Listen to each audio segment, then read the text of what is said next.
So the arse end of 2019 has seen a slew of budget-friendly smartphones launched here in the UK. The likes of Xiaomi and Oppo have been very heavily involved indeed, and fellow Chinese manufacturer Realme has also got stuck in releasing a trio of wallet-friendly mobiles. The most affordable of the three is this wee blighter here, the Realme 5. As far as the specs go, it's a serious rival to one of my favourite cheapy mobiles of 2019, the Moto G7 Power. You want to get a mighty 5000 mAh battery stuffed inside, plus a massive 6.5-inch screen, a super stacked quad-lens rear camera, and a gorgeously shiny chassis to wrap it all up in. So far, so very good indeed, especially for that €160 asking price. But is the Realme 5 actually a worthy everyday smartphone? Well, I've been using it as my personal handset for the past week, and here's my in-depth Realme 5 review. And for more on the latest and greatest mobile tech, please do subscribe and ding that notifications bell. Cheers. Now first up, I gotta say I really like the style that goes into every Realme smartphone, despite the super affordable asking price. Like rival manufacturer Honor, Realme really tries to make each model that it releases look distinctive and attractive, even though they basically sport the exact same form factor. The Realme 5 is yet another 6.5-inch beast with a decent heft to it,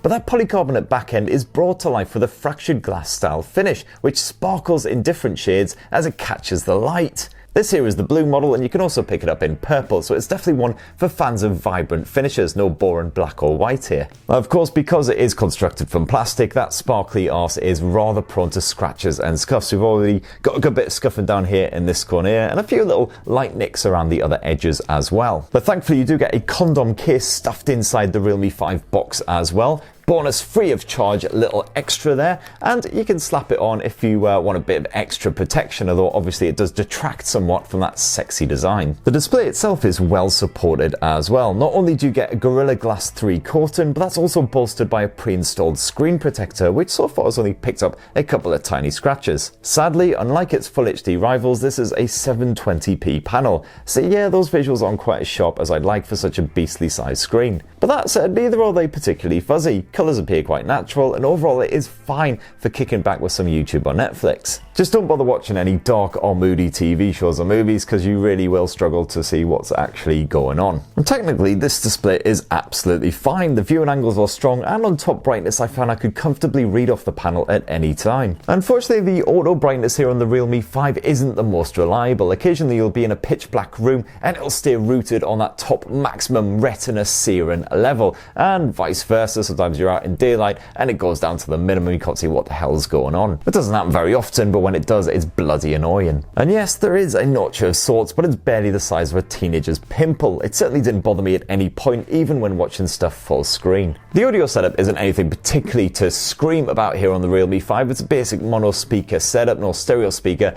action sadly, but the good news is you do get a 3.5mm headphone jack if you want to get plugged in, and the wireless support is absolutely fine as well with that Bluetooth connectivity. Had absolutely no issues connecting to my truly wireless buds. Now on the software side of things, the Realme 5 is still stuck on Android Pie sadly, although ColorOS 6 is slathered on top to jazz it up a bit and add plenty of bonus features. So for instance, you've got full swipe navigation support, although sadly it isn't the most responsive. Sometimes you'll have to swipe up from the bottom of the screen a couple of times in order to bring up the recent apps or go back home. But from the parental controls to the nifty gaming mode, there's something for everyone here, and thankfully Android essentials like the apps tray haven't been stripped out. And you also get some pretty respectable face recognition security as well to support the excellent physical fingerprint sensor slapped on the back. Hands up, ColorOS definitely feels quite messy in places, especially once you dive into the settings and actually try to find a particular feature, but on the whole it's not bad at all, and you can always replace it with your own launcher of choice if required. And the good news is that everything runs smoothly enough thanks to the Snapdragon 665 chipset stuffed inside the Realme 5, backed by 4 gigs of RAM.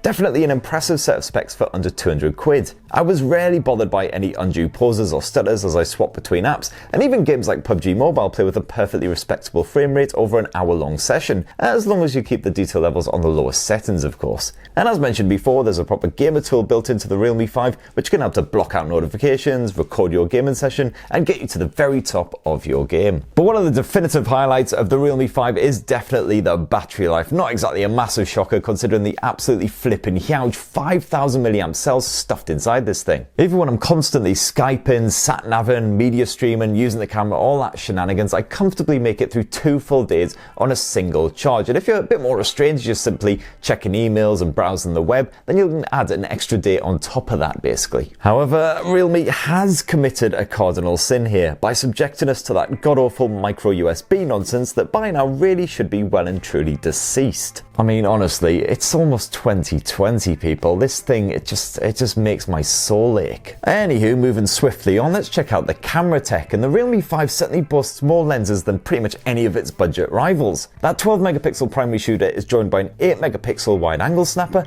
plus a 2 megapixel macro lens and a 2 megapixel depth sensor. Of course, as well we know, more lenses does not necessarily translate into better photo and video capture, and sure enough, the Realme 5 quickly falls into the usual budget smartphone trappings. Everyday shots taken out in daylight are reasonably sharp, but as soon as you move inside, things generally get quite soft and fuzzy. Low light is particularly troublesome, although the night mode does at least come in handy here, making things a wee bit sharper and brighter, although the processing time is long. And while you can digitally zoom in at any point to get a closer view of your subject, your final pic will be severely lacking in detail once you do so. I also found that this phone loved taking extra shots unexpectedly, hence I have a lot of test photos of my feet or the wall as seen from a particularly strange sloping angle. Still, all that said, the Realme 5 is no more limited than other sub £200 smartphones, and the likes of the portrait mode and the macro mode actually work pretty well for a budget blower thanks to those dedicated bonus lenses. And no complaints with that wide angle lens either. It's quite the rarity on cheapy handsets, and it definitely offers a very different view of the action when needed. If you want to swap around to that 13 megapixel selfie camera, you can generally capture decent looking shots of your mug,